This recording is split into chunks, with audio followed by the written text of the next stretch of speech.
Hello මේ ඔය අහගෙන ඉන්නේ ලංකාවේ කොහේ හරි තැනක ඉඳන් පුරුදු විදිහටම ඔයාට ලස්සන කතාවක් අරගෙන එන හෙලෝ FM අපේ YouTube channel එක. දවස් 21කින් ඔයාගේ ජීවිතය සදහටම වෙනස් කරන්න පුළුවන් කියලා මම ඔයාට කිව්වොත් ඔයා විශ්වාස කරනවද? හැබැයි මේක එක රැයකින් වෙන මැජික් එකක් නන් නෙමෙයි.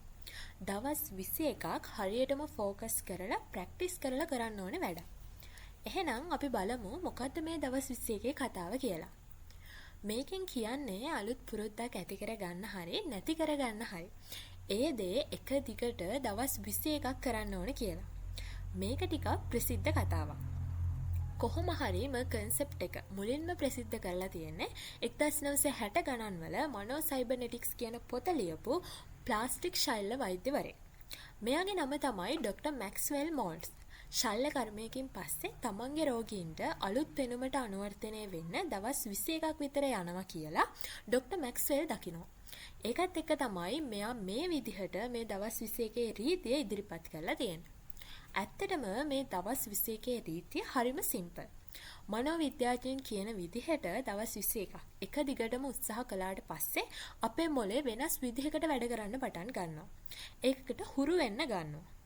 ඒ විදිහට අපිට කාලයක් අභියෝගයක් විදිහට පෙනෙන ඕනෑම දෙයක් නිරන්තරයෙන්ම අපි අතින් වෙද්දි ඒක නිකම්ම අපේ ඩේලි ලයිෆ් එකේ කොටසක් බවට පත් වෙනවා.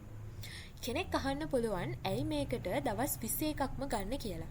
මොකද තාමත් පුරුද්දක් හරියටම දින 21කින් ඇති කරගන්න හරි නැති කරගන්න හරි වෙනස් කරගන්න හරි පුළුවන් කියන්නේ ශක්තිමත් විද්‍යාත්මක සාක්ෂියක් නැහැ.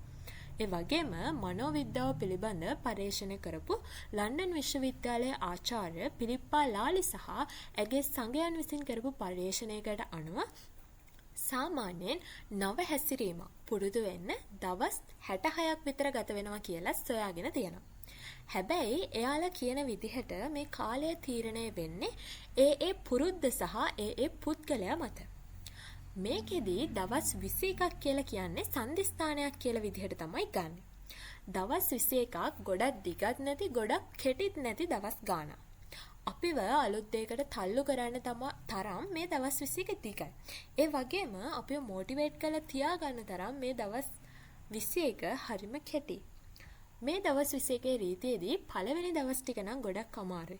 මොකද අපේ හිත එහෙම නැත්නම් අපේ මනස අපිට නිතරම කියනවා මේක නවත්තන්න කියලා.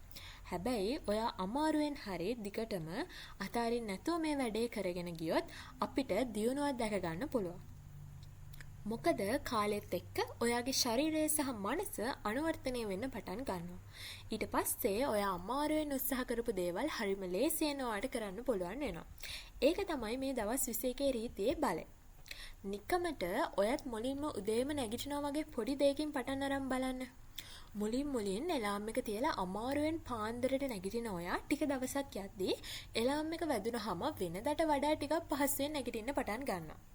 තවත් දවස් ගානකට පස්සේ ලාම් එක වැදෙන්න ඔන්න මෙන්න තියලා ඔයාටම නැගිටින්න පුළුවන් වෙනවා. හරියටම දවස් 21ක් ගියාට පස්සේ ඔයාව තවදුරටත් හැරවන්න එලාම් එකක් නම් ඕනේ නැති වෙයි. අන්න ඒක තමයි මේ දවස් 21 රීතියෙන් කියන්නේ.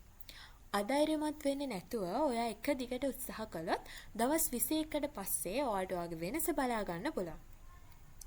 ඔයා මතක තියාගන්න ඕන දෙයක් තියෙනවා. මේ රීතියෙන් කියන්නේ ඔයා කොහොමද පටන් ගන්න කියන එක ගැන නන් නෙවෙයි. ඒක ඔයා කොහොමද මේක අවසන් කරන්න කියන දේ ගැන තමයි කියවෙන්නේ. ඉතින් දවස් 21ක් නිකමට try කරලා බලන්න. ඔයා හිතා ගන්නවත් බැරි දේවල් ඔයාට කරන්න පුළුවන් වෙනවා කියලා මට විශ්වාසයි. එහෙනම් ආයෙත් මේ වගේ කතාවක් අරගෙන එනකල් ආදරේ බෙදාගෙන hina වෙලා ඉන්න. අමතක නැතුව අපේ subscribe කරලා ඊළඟ වීඩියෝ එකත් ඔයා ගාවටම ගෙන්න ගන්න.